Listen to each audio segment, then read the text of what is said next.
Assalamualaikum warahmatullahi wabarakatuh. Salam sejahtera bagi kita semua. Om Swastiastu, Namo Buddhaya, salam kebajikan. Shalom. Pada kesempatan kali ini, kami dari kelompok 2, kelas biologi C, akan membahas tentang materi ekologi. Pengertian ekologi. Ekologi adalah cabang biologi di mana interaksi antar makhluk hidup dengan habitat tempat mereka ditemukan, dipelajari, dan dianalisis, yaitu hubungan yang ada antara faktor biotik atau hubungan antara makhluk hidup dan faktor abiotik atau keadaan lingkungan. Menurut Eugene P. Odum, ekologi ialah kajian terstruktur dan fungsi alam tentang struktur dan interaksi antara sesama organisme dan lingkungannya. Sedangkan menurut Ernst Haeckel yang hidup pada 1834-1914, ekologi diartikan sebagai ilmu yang mempelajari baik interaksi antar sesama makhluk hidup maupun interaksi antar makhluk hidup dan lingkungannya.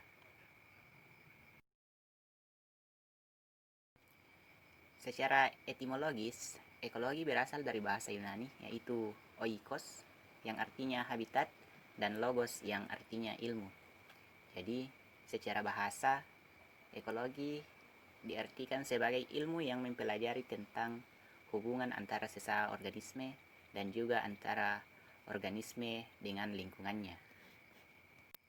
Adapun cabang-cabang ekologi antara lain yaitu autekologi, sinekologi, demoekologi, agroekologi, serta ekofisiologi.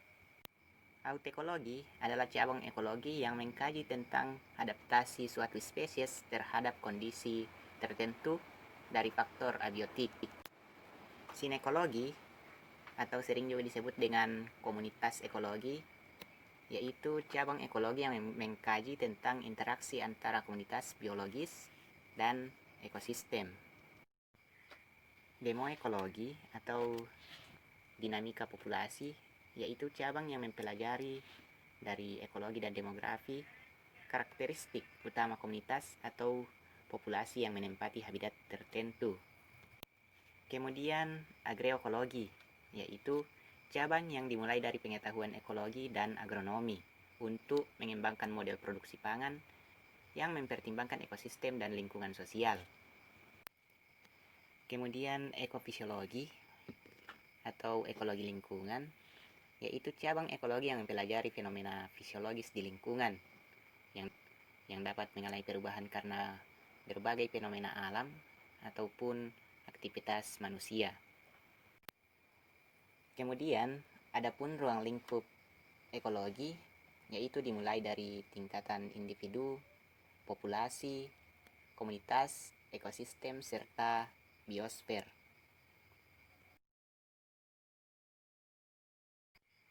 Adapun prinsip ekologi, yaitu adanya interaksi, baik itu interaksi antar sesama makhluk hidup ataupun interaksi makhluk hidup dengan lingkungannya. Kemudian yang kedua yaitu saling ketergantungan. Yang ketiga adanya keanekaragaman. Yang keempat adanya keharmonisan. Dan yang kelima yaitu adanya kemampuan berkelanjutan. Adapun aspek ekologi yaitu studi mengenai hubungan antar organisme. Yang kedua, yaitu studi mengenai struktur dan fungsi alam. Populasi adalah sekelompok makhluk hidup dengan spesies yang sama, yang hidup dalam suatu wilayah yang sama, dan dalam kurun waktu yang sama.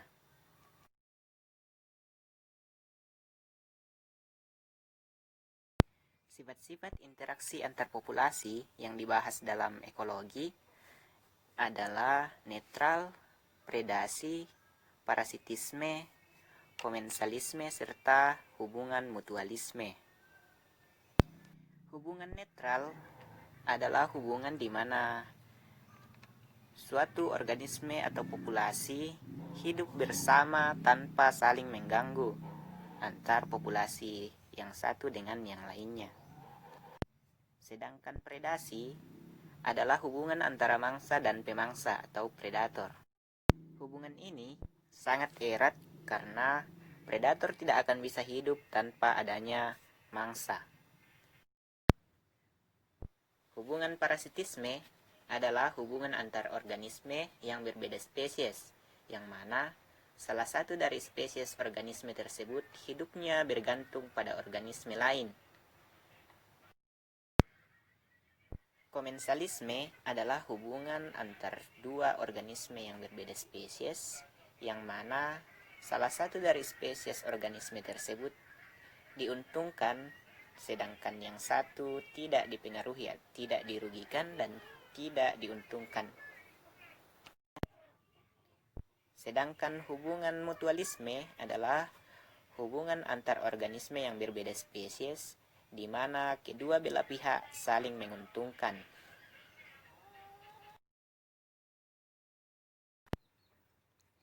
Faktor penentu suatu populasi ada dua, yaitu jumlah yang sesuai bagi populasi untuk hidup dengan kondisi yang ideal, dan yang kedua, gabungan berbagai efek kondisi faktor lingkungan yang kurang ideal yang membatasi pertumbuhan.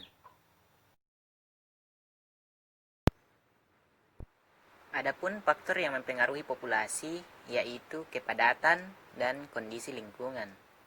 Kepadatan ini terjadi tergantung dari kondisi atau keadaan populasi tersebut.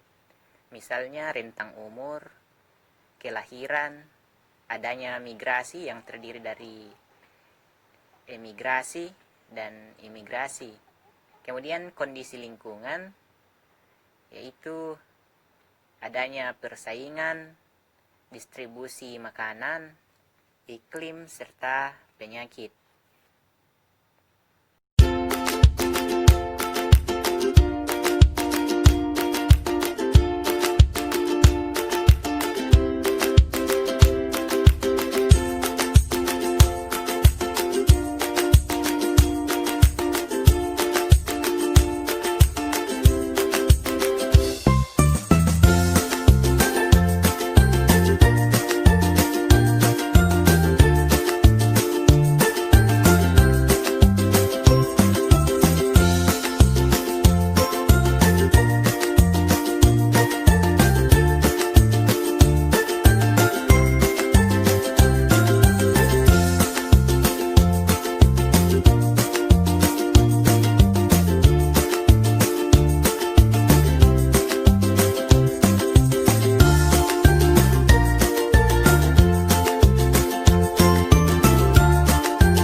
Materi dan energi dalam ekosistem.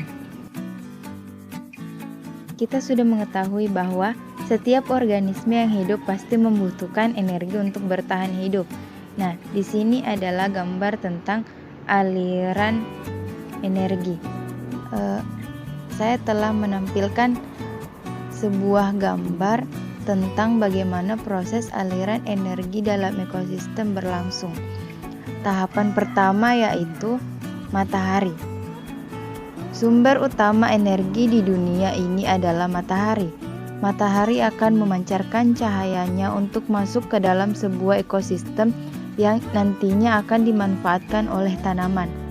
Kedua, yaitu produsen.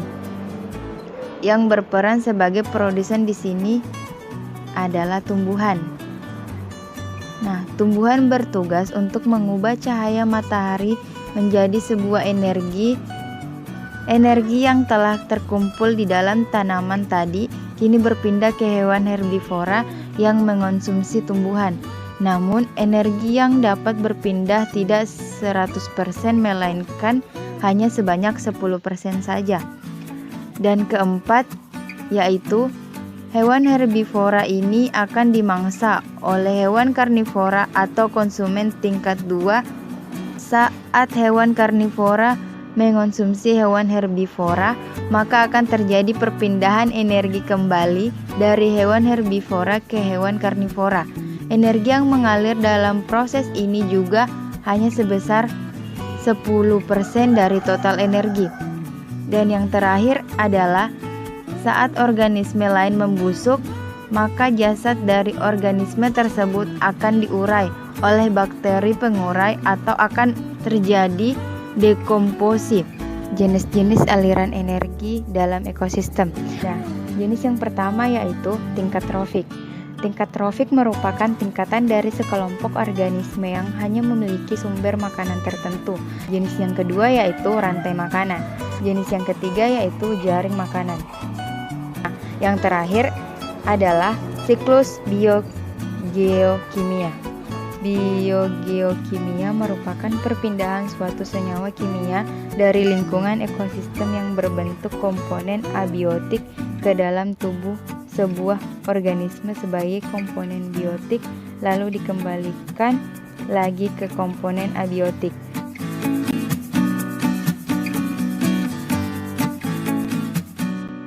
Baik, bismillahirrahmanirrahim.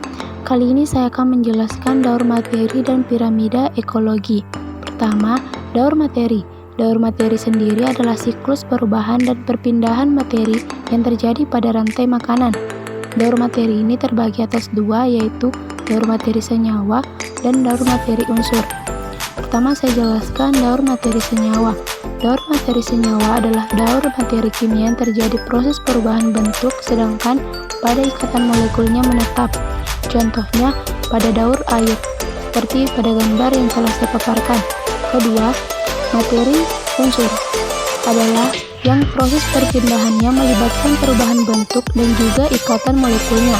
Contohnya daur nitrogen, seperti pada gambar yang telah saya paparkan. Setelah ini saya akan menjelaskan piramida ekologi. Nah, piramida ekologi ini adalah piramida yang menggambarkan jumlah berat dan energi mulai dari produsen hingga konsumen puncak. Piramida ini terbagi atas 3 jenis, yaitu piramida jumlah, piramida biomassa, dan piramida energi. Pertama yang saya jelaskan yaitu piramida jumlah. Piramida jumlah tersendiri yaitu piramida yang menunjukkan jumlah organisme pada setiap tingkat trofiknya. Contohnya pada gambar yang telah saya paparkan. Yang kedua adalah piramida biomassa. Piramida biomassa adalah yang menggambarkan berat atau massa kering total organisme hidup dari masing-masing tingkat trofiknya. Contohnya pada gambar yang telah saya paparkan. Ketiga, piramida energi adalah yang menggambarkan terjadinya penurunan energi pada setiap tahap tingkat trofiknya. Contohnya pada gambar yang telah saya paparkan juga. Dari materi ini, saya ucapkan sekian dan terima kasih.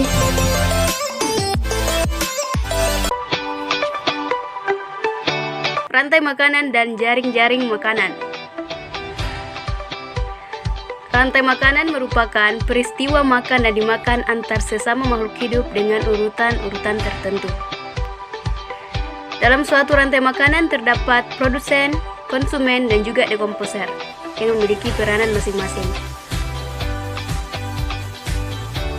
Di sini sudah saya tampilkan gambar atau contoh dari rantai makanan pada ekosistem sawah. Ada gambar padi yang berperan sebagai produsen yang akan dimakan oleh konsumen tingkat 1 yaitu tikus. Kemudian konsumen tingkat 1 akan dimakan oleh konsumen tingkat 2 yaitu ular, dan ular akan dimakan oleh elang yang berperan sebagai konsumen tingkat 3. Di sini elang akan mati, kemudian bangkainya akan diuraikan oleh dekomposer yang berperan di sini adalah fungi atau jamur. Kemudian hasil penguraian itu akan diserap kembali oleh produsen. Seperti itulah siklus dari rantai makanan. Selanjutnya kita masuk di jaring-jaring makanan. Jaring-jaring makanan adalah hubungan antar rantai makanan yang dimakan spesies dalam sistem ekologi. Atau dengan kata lain, sekumpulan dari beberapa rantai makanan yang saling berhubungan. Bisa kita lihat pada gambar contoh jaring-jaring makanan. Di sini ada dua produsen, yaitu daun pada pohon dan rumput. Rumput tidak hanya dimakan oleh belalang, tapi rumput bisa dimakan ulat dan juga tikus. Kemudian daun pohon hanya tidak bisa dimakan oleh ulat saja, tapi bisa dimakan oleh belalang. Kemudian ulat dan belalang dimakan oleh ayam dan katak. Ayam bisa dimakan oleh ular, ayam juga bisa dimakan oleh elang. Seperti itulah salah satu contoh rantai makanan dalam jaring-jaring makanan. Jika kurang jelas pada gambar pertama dari contoh jaring-jaring makanan, mari kita saksikan gambar yang kedua. Di sini sudah jelas seperti pada gambar pertama tadi. Di sini juga ada dua produsen yaitu sawi dan bunga kembang sepatu. Salah satu contoh rantai makanan yang ada dalam jaring-jaring makanan ini yaitu sawi yang dimakan oleh belalang, dan sawi dimakan juga ulat, dan sawi juga dimakan oleh tikus, sampai seterusnya. Dan itulah keterkaitan rantai makanan dalam jaring-jaring makanan. Mungkin hanya itu yang dapat saya sampaikan, kurang lebihnya mohon dimaafkan. Assalamualaikum.